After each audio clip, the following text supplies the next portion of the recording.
بجلی مہنگی کیسے ہوئی؟ 12واں حصہ۔ وزیر اعظم نواز شریف، وزیر اعلیٰ پنجاب شہباز شریف اور وفد کے دیگر افراد خاموش تھے۔ چینی کمپنی کی بریفنگ نے انہیں لاجواب کر دیا تھا۔ اب کیا کہتے، کیا سوال کرتے؟ میرے ذہن میں سوال ابھرا کہ وزیر اعظم کو اس کمپنی سے کم از کم یہ پوچھنا چاہیے کہ کیا وہ پاکستان میں بھی ایسا سسٹم متعارف کروا سکتی ہے جس سے بجلی چوری نہ ہو، لوگ اپنے سارے بلز ادا کریں اور وہ اتنی ہی سستی بجلی لوگوں کو فراہم کرے جیسے وہ چین میں کر رہی ہے۔ ایک ہی چینی کمپنی پورے پاکستان کی بجلی کی ضرورت پوری کرنے کے لیے کافی تھی، اور ہمارے ہاں درجنوں IPPs مال بٹور رہی تھیں، اور ہم انہیں اس بجلی کے پیسے بھی دے رہے تھے جو استعمال نہیں ہو رہی تھی۔ میں نے حسین نواز کو پہلی دفعہ اس وفد میں دیکھا جو آنے والے برسوں میں اہم دوروں میں اپنے والد کے ہمراہ ہوتے تھے۔ اس کا مقصد اس کے علاوہ کیا ہو سکتا تھا کہ وہ چینی حکام اور کمپنیوں سے راہ و رسم بڑھائیں جو بعد میں ان کے کاروبار کی ترقی کے لیے کام آ سکے۔ شاید اسی لیے وزیر اعظم کے جہاز میں سیکریٹری خارجہ جلیل عباس جیلانی تک کو ساتھ نہیں لے جایا گیا، کیونکہ شریف فیملی کے افراد ہمراہ تھے۔ ان سرکاری افسران کو دور رکھا جاتا تھا جو قابل اعتماد نہیں تھے۔ میں اس دورے میں گریڈ 18-19 کے افسر عہد چیمہ سے پہلی دفعہ ملا تھا۔ شہباز شریف اور نواز شریف انہیں بڑا پروٹوکول دے رہے تھے۔ صاف لگ رہا تھا کہ ان کے منصوبوں میں عہد چیمہ کو خصوصی اہمیت حاصل ہے، بلکہ نواز شریف نے کہا تھا کہ انہیں گو گیٹر افسران درکار ہیں جو انہیں قانون نہ سمجھائیں بلکہ کام کر کے دکھائیں، اور عہد چیمہ ایسے ہی افسر تھے جو بعد میں شریفوں کا ہر کام بغیر سوال پوچھے کرنے کے چکر میں نیب کی حراست میں بھی گئے۔ چینی حکام بتا رہے تھے کہ اگر اپنے لائن لاسز کم کرنے ہیں تو اپنا ٹرانسمیشن سسٹم درست کریں، کیونکہ بہت سی بجلی ہمارے بوگس ترسیلی سسٹم میں ضائع ہو رہی تھی۔ بجلی چوری اور بل نہ دینا بھی اپنی جگہ اہم عناصر ہیں، لیکن ہمارا ٹرانسمیشن سسٹم بہت پرانا ہو چکا ہے جو لائن لاسز کا سبب بنتا ہے۔ مجھے یاد پڑتا ہے کہ اس موضوع پر چینیوں اور واٹر اینڈ پاور کے وزیر خواجہ آصف کے درمیان مذاکرات بھی ہوئے تھے۔ چین ٹرانسمیشن لائنز بدلنے میں مالی اور ٹیکنیکل مدد دینے کو تیار تھا۔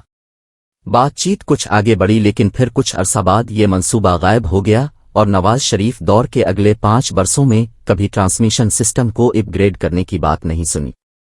یوں لائن لاسز کو ہم کنٹرول نہ کر سکے، اور ان یونٹس کا بل جو اس پورے سسٹم میں ضائع ہو رہے ہیں وہ آج بھی سب لوگوں کے بلوں میں شامل کر کے وصول کیے جاتے ہیں۔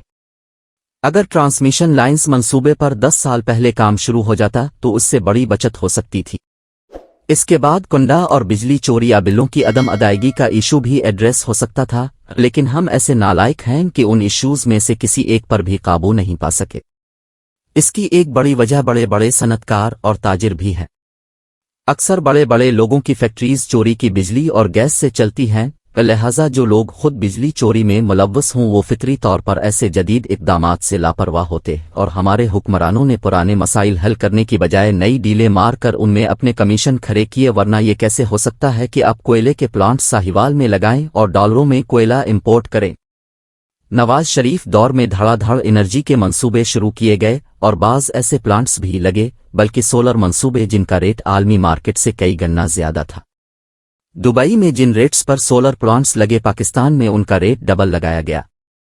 جب حکمران اپنی ہی حکومت کے ساتھ خود کاروبار شروع کر دیں تو وہ اپنا گھاٹا نقصان کریں گے۔ شہباز شریف نے ان دنوں چینی اور ترک کمپنیوں ساتھ سب معاملات اپنے ہاتھوں میں لیے ہوئے تھے تو وہ پنجاب کے وزیر اعلیٰ، لیکن اسلام آباد کی وزارت پانی و بجلی کے کانٹریکٹس وہ کلیئر کرتے تھے۔ خواجہ آصف اگرچہ تگڑے وزیر سمجھے جاتے تھے، لیکن شہباز شریف کے آگے ان کی بھی نہیں چلتی تھی۔ ان دنوں اسلام آباد میں مشہور تھا کہ وزیر پانی و بجلی تو خواجہ آصف ہیں، لیکن ان کی وزارت ایک باپ اور بیٹا چلاتے ہیں۔ خواجہ آصف اس لیے بھی شہباز شریف اور ان کے بیٹوں کے آگے بے بس تھے کیونکہ خواجہ صاحب کو علم تھا کہ سیالکوٹ میں اگر اپنی مرضی کی ضلعی انتظامیہ تعینات کرانی ہے تو شہباز شریف کی ناراضی مول نہیں لینی چاہیے، اور نہ ہی حمزہ شہباز کی، جو ان دنوں ضلعی بیوروکریسی کے آرڈرز ہونے سے پہلے ڈپٹی کمشنرز اور DPEs کا انٹرویو کرتے تھے۔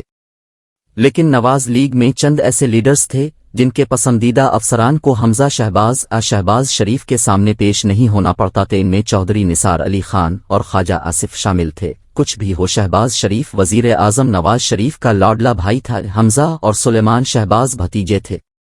سلمان بارے تو مشہور تھا کہ وہ اپنے تایا وزیر اعظم نواز شریف کا بہت ہی لاڈلا ہے۔ جو بات منوانی ہوتی تھی سلیمان شہباز اپنے تایا سے منوا لیتا۔